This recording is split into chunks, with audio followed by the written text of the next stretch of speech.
Bonjour à tous, rendez-vous ce jeudi sur l'hippodrome de Toulouse pour un nouveau quintet flash. Ils sont 16 au départ du prix de la ville de Toulouse.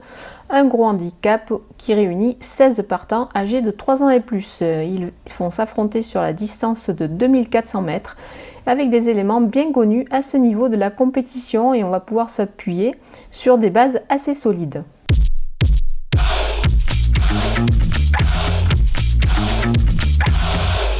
On attaque avec les bases et le numéro 2, Belgian Prince. Il a été supplémenté par son entourage qui effectue le déplacement avec des ambitions depuis Marseille.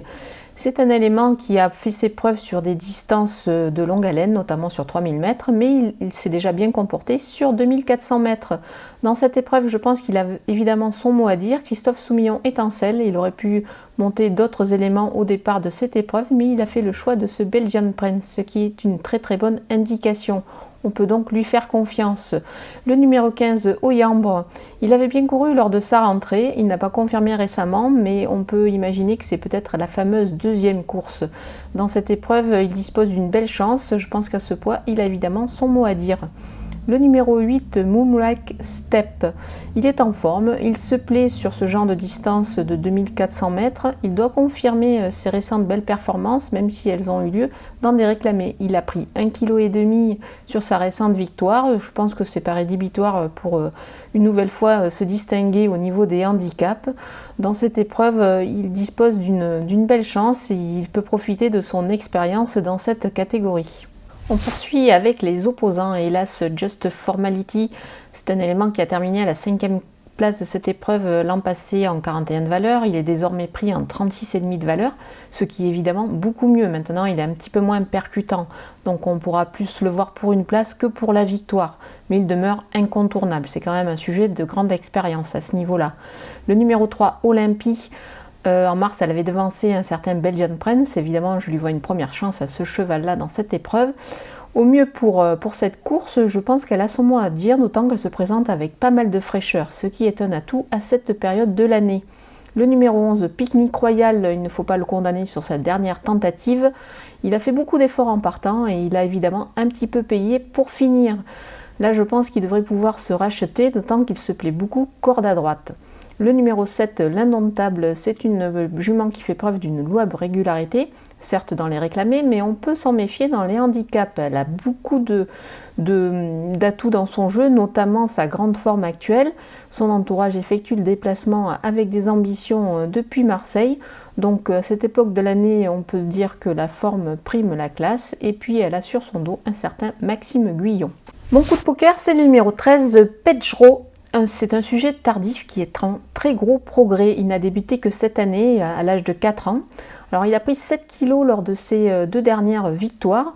Il a fait un bond évidemment sur l'échelle des valeurs, mais pour moi ses limites sont inconnues.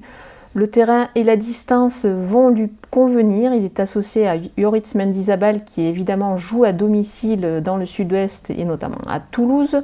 Voilà, c'est un jockey qui est en grande forme et je pense qu'il peut mener ce cheval à l'arrivée.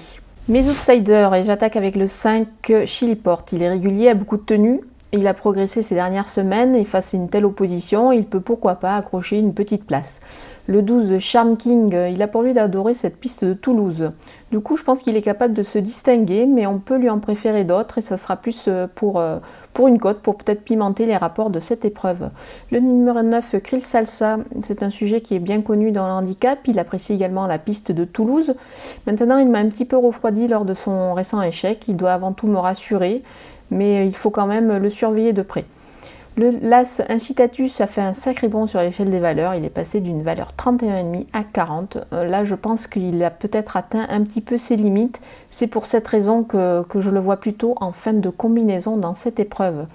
Le numéro 10, Trick of the Mind, il a été pénalisé suite à sa récente victoire. Là, je pense que ça se complique un petit peu pour lui. Maintenant, le cheval est en forme, donc on peut quand même le surveiller pour, pourquoi pas, créer une petite surprise à l'arrivée. Parmi les délaissés, j'ai retenu le 6 Moon Dream. Il se plaît sur cette piste, mais il a vraiment du mal dans les quintets. Donc pour moi, ça me paraît un petit peu compliqué avant le coup de le voir conclure dans la bonne combinaison. Le numéro 14, Temps Fantastique, c'est une 3 ans face à ses aînés. Bon, c'est jamais évident, même si en fin de saison, la différence se voit un petit peu moins entre les catégories d'âge. Elle a besoin de nous rassurer sur sa dernière tentative avant le coup. Le numéro 16, Chief of Style, c'est pas évident pour lui à cette valeur, surtout en première épreuve, même s'il a été un peu baissé au poids, je préfère l'écarter. Voilà, nous avons passé en revue tous les partants de ce Quintet Plus toulousain. Vous pouvez retrouver mon pronostic, mes pronostics et mes conseils de jeu.